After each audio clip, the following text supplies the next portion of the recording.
প্রিয় ও স্নেহের 2023 সালের নতুন বছরের ষষ্ঠ শ্রেণীর ছাত্রছাত্রী বন্ধুরা, আশা করি তোমার সবাই ভালো আছো। আজ আমরা যে বিষয়টি নিয়ে আলোচনা করব ষষ্ঠ শ্রেণীর থার্ড সামেটিভ অর্থাৎ ফাইনাল পরীক্ষার বাংলার কোশ্চেন পেপার নিয়ে। দেখো সরাসরি স্ক্রিনে কিন্তু আমরা ষষ্ঠ শ্রেণীর থার্ড সামেটিভ অর্থাৎ ফাইনাল পরীক্ষার বাংলার কোশ্চেন পেপারটা দেখতে পাচ্ছ। ফুল মার্কস তোমাদের রয়েছে 70 আর সময় তোমাদের রয়েছে 2 ঘন্টা 30 মিনিট।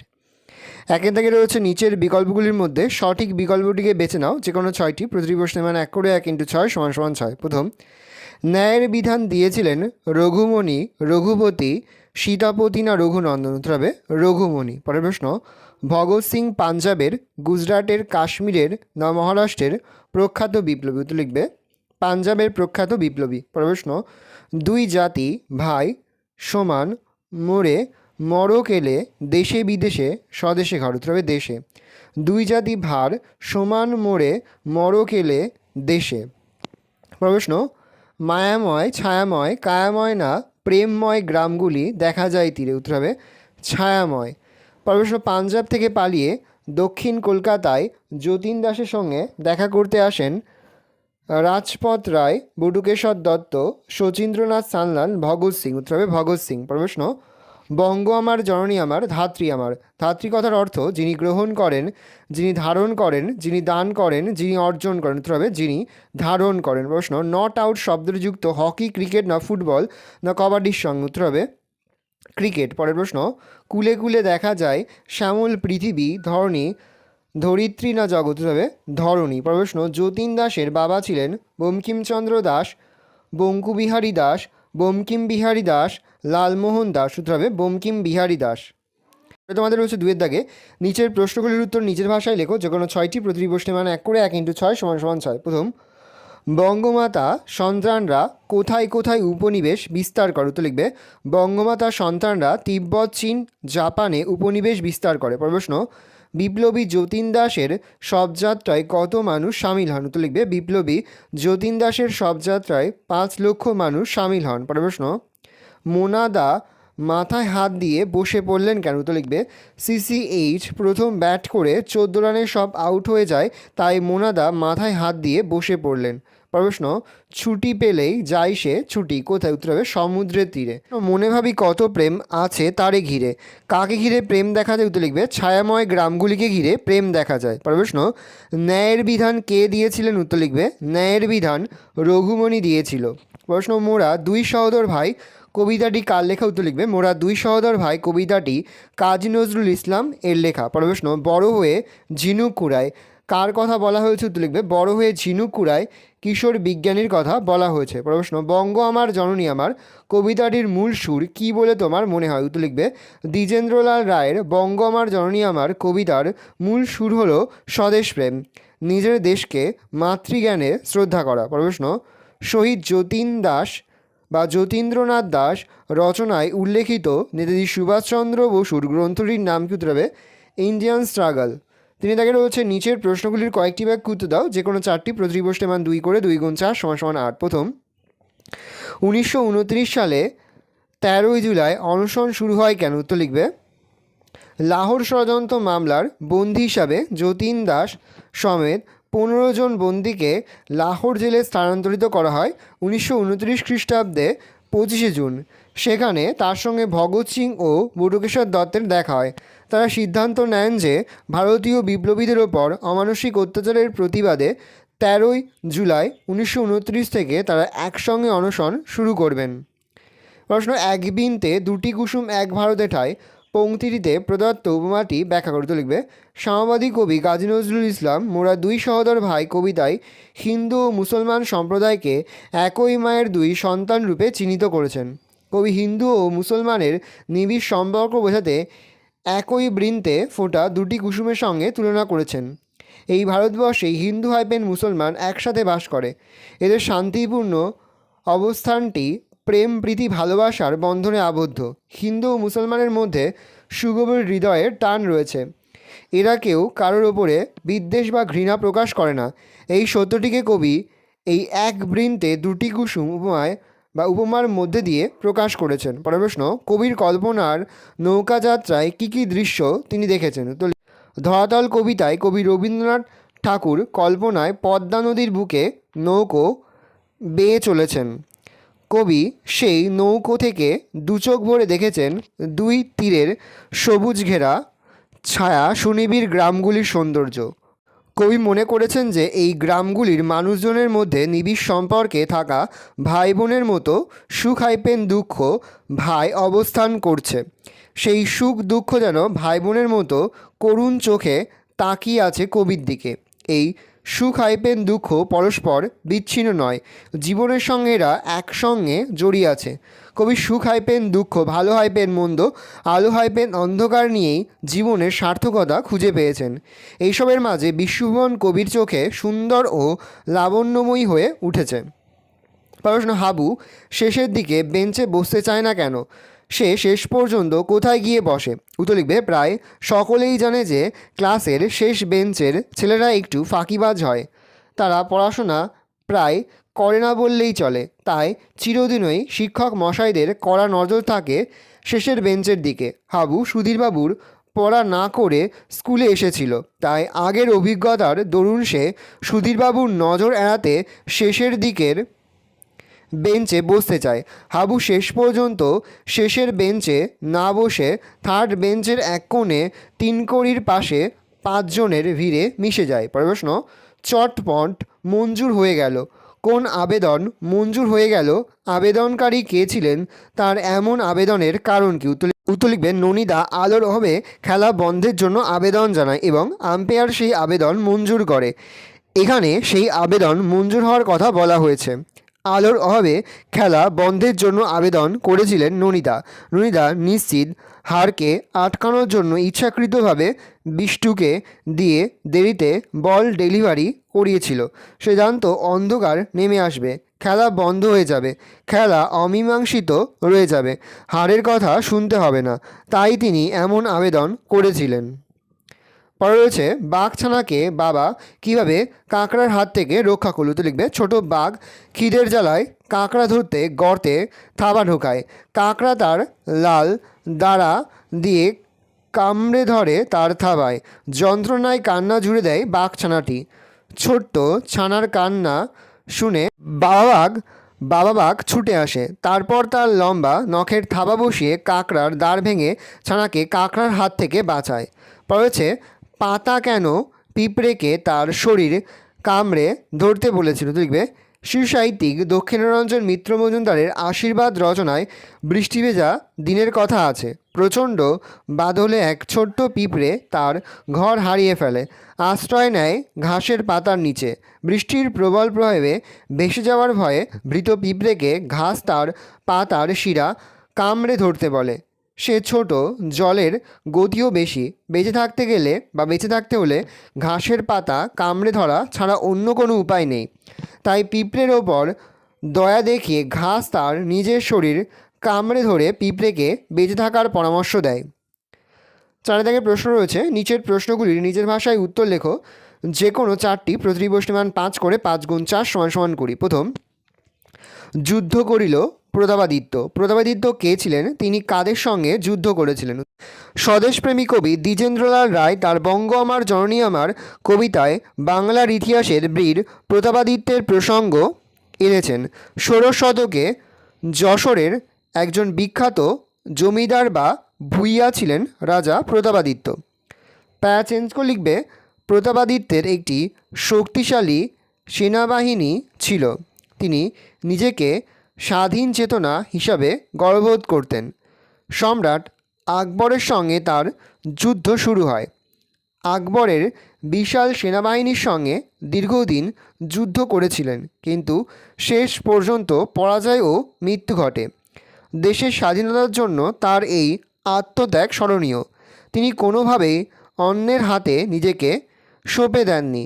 দ্বিজেন্দ্রলাল রায় সেই প্রতাপাদিত্যের দেশপ্রেমের আদর্শকে এখানে তুলে ধরেছেন। পরের প্রশ্ন, অনশন শুরু করার আগেই যতীন দাস তার সহযোদ্ধাদের কি অঙ্গীকার করান? তার সঙ্গে হচ্ছে তিনি অনশন ভঙ্গ করবেন না কেন? তো লিখবে, 1929 খ্রিস্টাব্দে 13 জুলাই থেকে লাহোর জেলে যতীন দাস ও তার অন্যান্য সহযোগীরা সমবেত অনশন শুরু করেন। ভারতীয় বিপ্লবীদের ওপর ব্রিটিশ সরকারের নিষ্ঠুর অত্যাচারের প্রতিবাদে এই অনশন শুরু করার আগেই যতীন দাস তার সহযোগীদের এই মর্মে অঙ্গীকার করিয়ে নেন যে তাদের দাবিগুলোর ঠিকমতো মিটলে তবেই তারা সকলে অনশন ভঙ্গ করবেন। প্যারা চেঞ্জ করে লিখবে, যতীন দাসের সিদ্ধান্ত ছিল যে বাকি সব বন্দীরা অনশন ভঙ্গ করলেও তিনি অনশন ভাঙবেন না। তার মনে হয়েছিল এই অনশনই হবে তার মাতৃভূমির শেকল খোলার সুবর্ণ সুযোগ।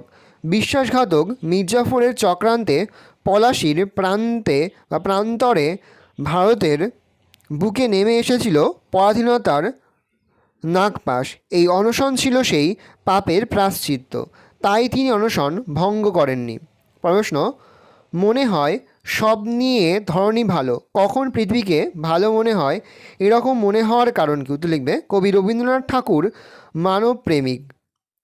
কবি মানুষের জীবনে সুখ দুঃখের আসা যাওয়ার মধ্যে জীবনের পরিপূর্ণতা অনুভব করে পৃথিবীকেও সুন্দর বলে মনে করেছেন।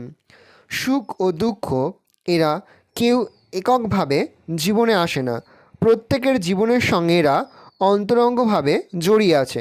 এটি এলে অপরটির অনুভূতি প্রবল হয়ে ওঠে। দুঃখ না পেলে সুখ গুরুত্বহীন হয়ে যায়, আবার সুখ না পেলে দুঃখকে অনুভব করা অসম্ভব। আলো অন্ধকার ভালো মন্দ ইত্যাদির ক্ষেত্রেও একই কথা বলা যেতে পারে। রবীন্দ্রনাথ ঠাকুর মানব জীবনে সুখ দুঃখ দুয়ের সহাবস্থানকে গুরুত্ব দিতে চেয়েছেন।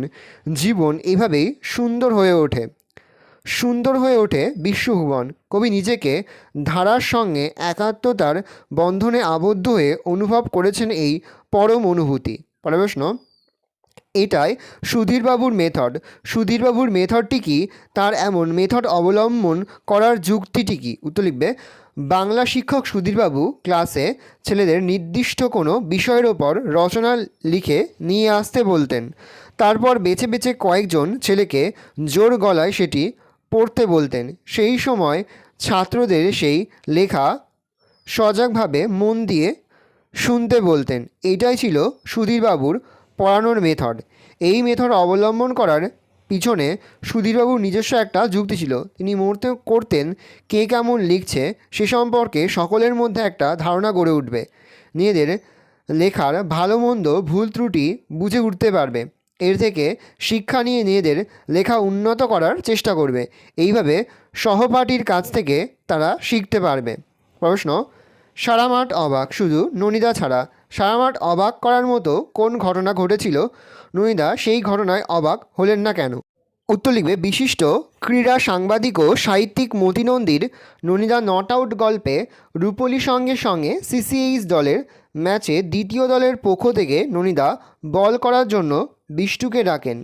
সে জীবনে কখনো বল করেনি, তবে রোড রেসে তিনি বছরের চ্যাম্পিয়ন। বিষ্ণু প্রথমে ২৬ পা পিছনে গিয়ে বোলিং মার্ক দেয়, তারপর বল হাতে দৌড়াতে শুরু করে। প্রথমে সামনে এসে আবার পিছনে গিয়ে সারা মাঠ জুড়ে দৌড়াতে থাকে। এই ঘটনাটি মাঠের সকলকে অবাক করে দিয়েছিল। প্রায় চেঞ্জ করে লিখবে, এই ঘটনাটি ছিল সম্পূর্ণভাবে ননীদার মাথার কাজ। বিষ্টুকে দিয়ে বল করানোর জন্য আগেই পরিকল্পনা করে রেখেছিলেন। উদ্দেশ্য ছিল বিষ্টু বল ডেলিভারি না করে খেলা শেষ না হওয়া পর্যন্ত বল হাতে সারা মাঠ ছুটে বেড়াবে। পকেটে ছিল ক্রিকেটের নিয়মের বই, যাতে স্পষ্ট করে বলা ছিল না বোলার কতটা দৌড়ে এসে কতক্ষণ পর বল করবে, আর ম্যাচটাও ড্র হয়ে যাবে। সেই কারণে মাঠের সকলে অবাক হলেও এই ঘটনায় ননীদা মোটেই অবাক হননি। পরের প্রশ্ন, আমি হাঁ করে তাকিয়ে থাকলাম। লেখক কেন তার কথা অসমাপ্ত রেখে হাঁ করে তাকিয়ে রইলেন? উত্তর লিখবে, লেখক শিবরাম চক্রবর্তী এক ভুতুড়ে কাণ্ড গল্পে প্রাণ একখানা চলন্ত বেবি অস্টিন গাড়িতে উঠে পড়েন।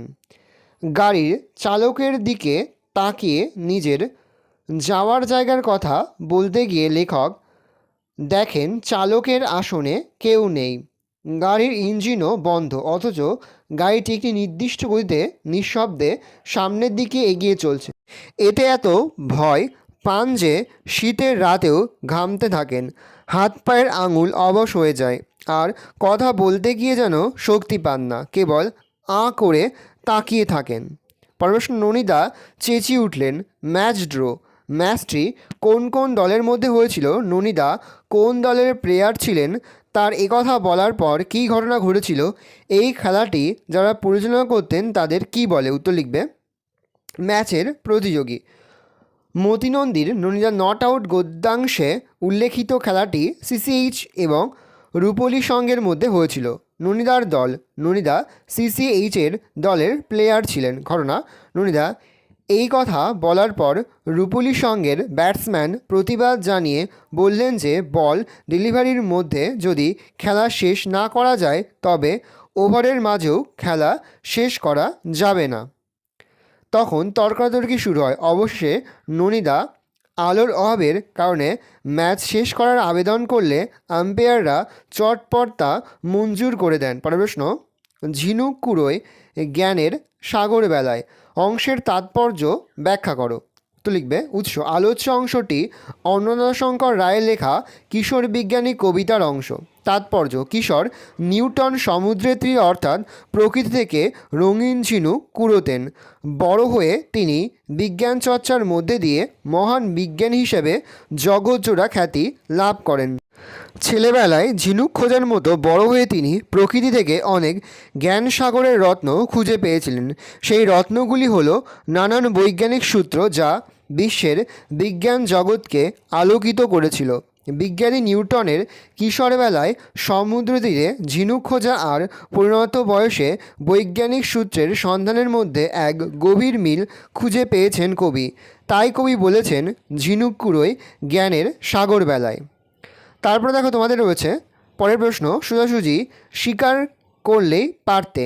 হাবুকে এই কথা কে বলেছিল? কোন কথা স্বীকার করবার কথা এখানে বলা হয়েছে তা নিজের ভাষায় লেখো। তো লিখবে বক্তা। অজেয় রায়ের লেখা হাবুর বিপদ গল্পে হাবুকে এই কথা বলেছিল বাংলার শিক্ষক সুধীরবাবু। স্বীকার করার কথা, সুধীরবাবু হাবুদের ক্লাসে বাংলাদেশে বর্ষাকাল রচনাটি বাড়ির কাজ হিসাবে লিখে আনতে বলেছিলেন। আগের দিন ভজার পাল্লায় পড়ে গোপালপুরের মেলায় যাওয়ায় হাবু সেটি লিখে উঠতে পারেননি। সেই জন্য তার স্কুলে আসার ইচ্ছে ছিল না, কিন্তু বাবার ভয়ে তাকে ক্লাসে আসতেই হয়েছে। অন্যদিকে সুধীরবাবু ছিলেন খুব কড়া শিক্ষক। ছাত্ররা তাকে শ্রদ্ধা করার পাশাপাশি খুব ভয়ও করত। তাই হাবুকে তিনি রচনা পড়তে বললে সে না লিখে এনেও বীজগণিত খাতাটি মুখের সামনে তুলে ধরে বানিয়ে বানিয়ে রচনাটি বলে যায়। শেষ পর্যন্ত অবশ্য সুধীরবাবু ব্যাপারটি বুঝতে পারেন। বিষয়টি জেনে তিনি রেগেও যান, কিন্তু হাবুর সাহিত্য প্রতিভার কথা ভেবেই তিনি তাকে কোনো শাস্তি দেন না। বাড়ির কাজ না আনার ভুলটি স্বীকার না করে হাবু যে অন্যায় করেছে তাই শুধু তাকে বুঝিয়ে দেন। 5 দাগে রয়েছে নিচের প্রশ্নগুলির উত্তর দাও, যে কোনো দুটি, প্রতিটি প্রশ্নের মান 1 করে 1 × 2 = 2। প্রথম, মোকদ্দমার রায় কে দিয়েছিল? তার সঙ্গে হচ্ছে ফরিয়াদি কে ছিল? উত্তর লিখবে মোকদ্দমার রায় দিয়েছিল 3 মাসের জেল এবং 7 দিনের ফাঁসি। ফরিয়াদি ছিল সজারু। প্রশ্ন, হযবর গল্পের লেখকের উত্তর লিখবে সুকুমার রায়। প্রশ্ন, ছাগলের সেজমামার কি হয়েছিল? উত্তর লিখবে সুকুমার রায়ের হযবর গল্পে ছাগল ব্যাকরণ সিংয়ের সেজমামার শরীরের অর্ধেকটা অংশ কুমিরে খাওয়ার জন্য মরে গিয়েছিল। প্রশ্ন, তাকে দেখে বোঝা যাচ্ছিল না সে মানুষ না বাদর, প্যাঁচা না ভূত? উত্তর, একটা অদ্ভুত জন্তু যার নাম হিজি বীজ বীজ। তাকে দেখে বোঝা যাচ্ছিল না যে মানুষ না বাদর, প্যাঁচা না ভূত। 6 দাগে রয়েছে কোনো একটি প্রশ্ন উত্তর দাও। প্রশ্নের মান রয়েছে 3। প্রথম, প্যাঁচা গম্ভীর হয়ে বললে, সবাই এখন চুপ করো, আমি মোকদ্দমায় রায় দেব। প্যাঁচার এই রায় দেওয়ার ঘটনাটি নিজের ভাষায় গুছিয়ে লেখো। উত্তর লিখবে বিখ্যাত শিশু সাহিত্যিক সুকুমার রায়ের হযবরল গল্পের শেষাংশে মোকদ্দমার ধর্মাবতার প্যাঁচা রায় দেওয়ার সময় কোনো আসামিকে খুঁজে পেলেন না। অবশেষে ন্যাড়া লোকটিকে কাঠগোড়ায় দাঁড় করিয়ে ন্যাড়ার 3 মাসের জেল ও 7 দিনের ফাঁসির হুকুম দেন। পরের প্রশ্ন, শেষ পর্যন্ত শ্রী ব্যাকরণ সিংয়ের কী পরিবর্তন ঘটল? লিখবে শিশু সাহিত্যিক সুকুমার রায়ের হযবর গল্পের শেষে ব্যাকরণ সিংয়ের মুখটা বদলে গিয়ে গল্পকথকের মেজমামার মুখ হয়ে উঠল। কথক দেখলেন যে তার মেজমামা তার কান ধরে বলছেন যে তিনি ব্যাকরণ শেখবার নাম করে নিশ্চয় পড়ে ঘুমাচ্ছেন। সাথে তাকে রয়েছে যে কোনো একটি প্রশ্নতে দেওয়া প্রশ্নের মান রয়েছে 5। প্রথম, হযবরল বইটির কোন চরিত্রটি তোমার সবচেয়ে প্রিয় এবং কেন তা নিজের ভাষায় লেখো। ভালো করে প্রশ্নের উত্তর দেখে নাও, আমি আর মুখে বলছি না, মুখে বললে ভিডিওটা অনেকটাই বড় হয়ে যাবে, এর ফলে তোমাদেরই অসুবিধা হবে। তোমরা কিন্তু অবশ্যই ভিডিওটাকে থামিয়ে বা স্ক্রিনশট নিয়ে কিন্তু সম্পূর্ণ উত্তরটা লিখে নেবে। কোথাও লিখতে বা বুঝতে যদি কোনো রকম অসুবিধা হয় তাহলে কিন্তু নির্দ্বিধায় কমেন্ট সেকশনে কমেন্ট করে জানাতে একদমই ভুলবে না।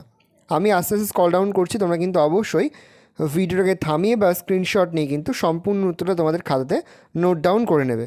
দেখো পরের প্রশ্ন, হিজিবিজ বীজকে তার একটি গল্প নিজের ভাষায় লেখো। ভালো করে দেখে নাও। তারপর দেখো 8 দাগে রয়েছে সঠিক উত্তর নির্বাচন করে লেখো যে কোনো 5টি। প্রতিটি প্রশ্নের মান 1 করে 1 × 5 = 5। প্রথম, হরিপদ ডাকে সুধীরবাবু অবাক হন। বাক্যটি অভ্যর্থনাক বাক্য, যৌগিক বাক্য, সরল বাক্য না জটিল বাক্য? উত্তর হবে অভ্যর্থনাক বাক্য। পরের প্রশ্ন, উপসর্গের অন্য একটি নাম। আদ্য প্রত্যয়টা আদ্য হবে, আদ্য প্রত্যয় বিভক্তি বিশেষ্যপদ না বিশেষণ পদ? হবে আদ্য প্রত্যয়, আদয় হলো আদ্য প্রত্যয়। তাহলে উপসর্গের অন্য একটি নাম হচ্ছে আদ্য প্রত্যয়। প্রশ্ন, শব্দের সঙ্গে বিভক্তি যুক্ত হয়ে যে পদ গঠিত হয় তাকে বলে নামপদ, ক্রিয়াপদ, অব্যয়পদ না বিশেষণ পদ? হবে নামপদ। পরের প্রশ্ন, যে সকল ধ্বনি মুখগহ্বর থেকে অবাধে অন্য ধ্বনির সাহায্য ব্যতীত নিজেই স্পষ্ট উচ্চারিত হয় তাকে বলে স্বরধ্বনি, ব্যঞ্জনধ্বনি। স্বরধ্বনি ও ব্যঞ্জনধ্বনি কোনটি? উত্তর হবে স্বরধ্বনি। প্রশ্ন, যে যোজক পদটি বিকল্প হিসেবে কাজ করে এবং আর বরং ও? উত্তর হবে বরং। প্রশ্ন, শব্দের সঙ্গে বিভক্তি যুক্ত হলে তাকে বলে পদ, কারক, বিভক্তি না অনুসর্গ? উত্তর হবে পদ। 9 দাগে রয়েছে নির্দেশ অনুসারে নিচের প্রশ্নগুলির উত্তর দাও। প্রতিটি প্রশ্নের মান 1 করে 1 × 5 = 5। প্রথম, ক্রিয়াপদ কিভাবে গঠিত হয়? তো লিখবে সাধিত ধাতু যোগ ধাতু বিভক্তি = ক্রিয়াপদ। প্রশ্ন, সকলে সাদা খাতা খোলো আর একটি বৃত্ত আঁকো। সরল বাক্যে পরিবর্তন করো। সকলে সাদা খাতা খুলে একটি বৃত্ত আঁকো। প্রশ্ন, তুমি এখন বসে পড়ো। তুমি এখন দাঁড়াও। প্রশ্ন, অঙ্কটা তুচ্ছ করে আমরা সেই ভয়ের প্রতিশোধ নিতাম। যৌগিক বাক্যে রূপান্তরিত করো। অঙ্কটাকে আমরা তুচ্ছ করতাম এবং সেই ভয়ে প্রতিশোধ নিতাম। অঙ্কটাকে আমরা তুচ্ছ করতাম এবং সেই ভয়ে প্রতিশোধ নিতাম। পরের প্রশ্ন, বারবার নতুন করে লিখতাম আর মুছে ফেলতাম। জটিল বাক্যে রূপান্তরিত করো। বারবার যা লিখতাম তা মুছে ফেলতাম। পরের প্রশ্ন, ব্ল্যাকবোর্ডে সাদা খড়ির লেখা পুরানো অঙ্কগুলি। এই বাক্যাংশের কোন শব্দটি মৌলিক শব্দের উদাহরণ? লিখবে এই বাক্যাংশে মৌলিক শব্দটি হলো সাদা। 10 দাগে রয়েছে নিচে যে কোনো একটি বিষয় অবলম্বন করে একটি অনুচ্ছেদ দেখো। প্রশ্নের মান রয়েছে 5। প্রথম রয়েছে বাংলার উৎসব, পরে রয়েছে একটি ভ্রমণের অভিজ্ঞতা, পরে রয়েছে বিদ্যালয়ে পরিবেশ দিবস উদযাপন, পরে রয়েছে আমাদের বিদ্যালয়, পরে রয়েছে তোমার জীবনের লক্ষ্য। এই 5টি অনুচ্ছেদ রচনায় কিন্তু এবছরের পরীক্ষার জন্য খুবই গুরুত্বপূর্ণ, সেহেতু এই 5টি অনুচ্ছেদ রচনায় কিন্তু খুব ভালো করে তোমরা অধ্যয়ন করবে। তার মধ্যে প্রথম 3টে কিন্তু খুবই গুরুত্বপূর্ণ।